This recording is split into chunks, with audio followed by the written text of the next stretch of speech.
Wanna know how I got these scars? Well, I'm the Joker, baby! Birds of Prey was just released, and after viewing it, I've come to the conclusion that this movie is, it's not good. Now, I know what you're gonna say. Man, this little boy's not even old enough to be watching this movie. It's rated R. Alright, first of all, I'm an adolescent, not a boy. Second of all, thankfully they let me in, so yeah, you're an idiot. Anyways, let's get into it. The film opens up with a pretty charming animation of how Harley Quinn and the Joker end up falling out. It's a fun time, and it's the only time we ever see Joker in the film. And after the success of Joaquin Phoenix as the Joker and the low rating and general opinion on Suicide Squad, it is not surprising that Leto did not return. Also, the announcement of Leto as Morbius in the Sony Marvel film universe is probably another big reason of why he's not in the film. Of course, Margot Robbie returns to reprise her role as Harley Quinn from Suicide Squad, and she really is the best performance in the film. She really does carry the film, and in my opinion, the movie should have only been about Harley Quinn, but we'll get into that a little later.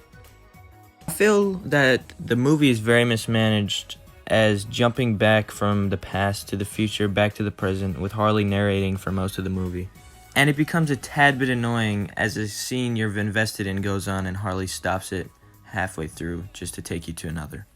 The jokes in the movie really didn't hit with me, and the writing in general in the film is pretty weak. The film is rated R, but other than swearing, the film has only one instance of being rated R when the main villain gets exploded into pieces. Speaking of the action, it is well shot. The way Harley moves around and takes down several guys at once is very entertaining. However, the ending fight scene isn't as good, unfortunately.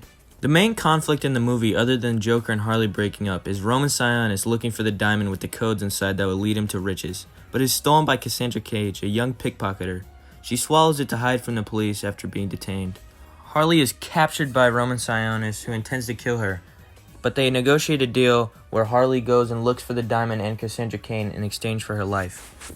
Rosie Perez plays Renee Montoya, a police officer working with Black Canary, played by Journey Smollett-Bell, to get the diamond so Montoya can get the credit and finish her case.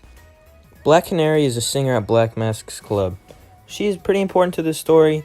She has powers, but she only uses them once at the end of the film. Ian McGregor as Black Mask is pretty good. He portrays him as an insecure, powerful guy who can get whatever he wants. He is intimidating at times, and I do enjoy his performance. Now, let's talk about the worst character in the movie, Huntress. At the beginning of the film, we see a bunch of mob guys dead with arrows in them. We don't know who killed them, but they keep referring to the character as the Crossbow Killer.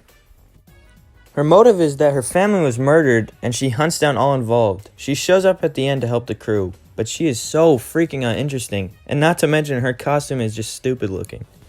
When the film ends, Canary, Montoya, and Huntress become the Birds of Prey. They fight as the birds for like 10 minutes, but whatever. So the movie was pretty average. Most of the action scenes were good, and Margot Robbie and Ian McGregor's performance were really good. It should have just been a Harley Quinn movie, but they threw the Birds of Prey in there for sequels, I guess. I'm going to give this movie a 5 out of 10. Hey, at least we got something better than Suicide Squad. Make sure to like and subscribe and comment down below what you thought of the movie.